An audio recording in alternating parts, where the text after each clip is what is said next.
My. The Boston Bruins have started to assert themselves and show us just how good they have the potential to be, as long as they stay out of the penalty box. They did have us worried there a few times this past week. A slow start in St. Louis and an undisciplined first two periods in Winnipeg nearly cost them their games, but they were able to quickly regroup, play 5-on-5 hockey, and absolutely dominate the Blues and Jets in their final frames. But can they stay out of the box when up against a much stronger opponent in Minnesota? This is a Bruins tape-to-tape snapshot. The Boston Bruins defeated the Winnipeg Jets on Thursday night by a score of 6-3. This game marked the return of Charlie McAvoy to the lineup after missing a significant amount of time with a horrendous injury to his jaw, and Charlie McAvoy logged a mere 24 minutes of ice time, nothing like being thrown back into the fire. Charlie looked pretty smooth throughout the course of the game for someone who had missed a ton of game time. But the story for this game was David Pastrnak. He had himself a 4-point night, 2 goals and 2 assists. The Bruins were perfect on the power play, going 2 for 2 with goals from David Pastrnak and Casey Mittelstadt. Sean Kuraly also netted himself a beautiful dangle goal with assists from his line mates Tanner Jeannot and Mark Kastelik, and that line, folks, has been impressive. You also had goals from both Lindholms against the Jets, both Hampus and Elias, and David Pastrnak finished off the Jets with an empty net goal to make the final 6-3. In addition to that, Joonas Korpisalo saved the Bruins' collective asses in the second period of that game because Winnipeg was coming at the Bruins hard and the Bruins were just scrambling in their own end. Mason Lohrei had himself a pretty rough night defensively. He was a -2 and was exposed on a couple of occasions by the Winnipeg Jets. But all in all, it was a solid team victory up and down the lineup for the Boston Bruins, giving them a 4-game winning streak heading into the game against the Minnesota Wild.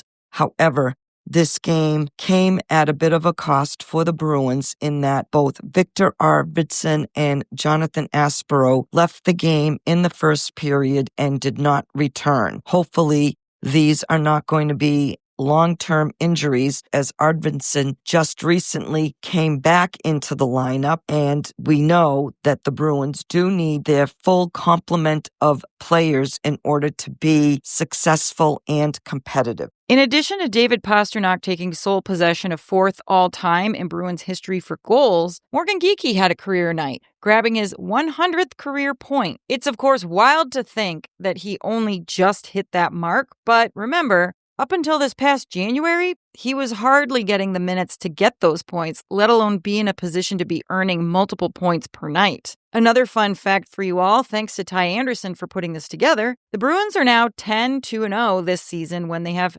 Lindholm, McAvoy, and Zadorov in the lineup. They are 9-11-0 when one of them is out. And let's just keep going here because there is so much to be pleased about right now. Since coming back from his injury, Pasta is 2-5-7.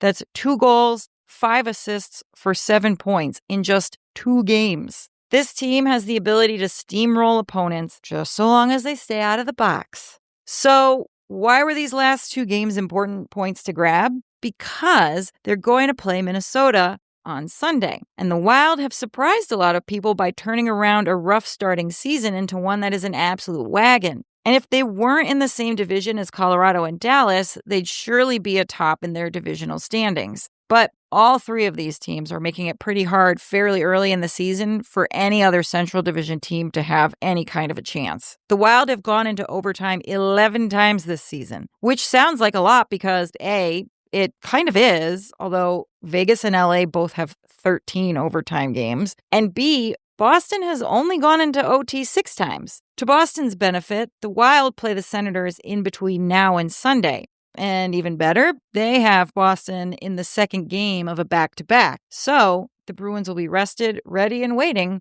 for the Wild. Besides needing to be a strong team, Boston is going to have to take advantage of some of Minnesota's current issues, namely their lengthy list of injuries. Matt Zuccarello was put on IR on December 8th, along with Jake Middleton, both for upper body injuries. And tough guy Marcus Foligno has been week to week since November 27th, and the Wild have been without Marco Rossi since November 14th.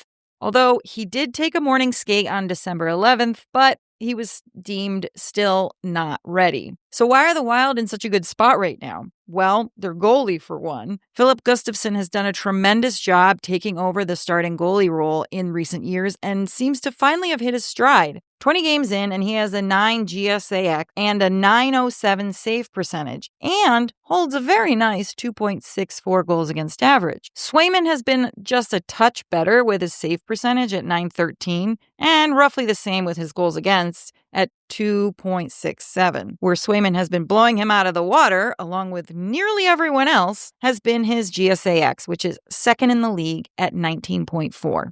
Only Sorokin has exceeded Sway in this regard with a 20.3 GSAX. And if you were wondering who has the best save percentage and goals against right now, both stats are held by Logan Thompson of the Washington Capitals. He's got a .926 save percentage and a mind-blowing 1.96 goals against. But back to the Wild. So what's their deal? Another team with a boring brand of hockey, so be extra caffeinated for this. And in terms of on-ice threats, you need to keep an eye on Kirill Kaprizov, Matt Boldy, and Marcus Johansson. Boston is going to have to actually try to shut these guys down. They also lead their team in goals scored this season with 18, 16, and 9 goals, respectively. At this point in the season, I'm going to come out here and say, when the Bruins stay out of the box, it's almost a guaranteed win. So, Boston, don't make me eat my words. Make sure you rate and review the podcast to help us reach more listeners, and tune in weekly to our full podcast, available on Apple, Spotify, YouTube, and all podcast platforms.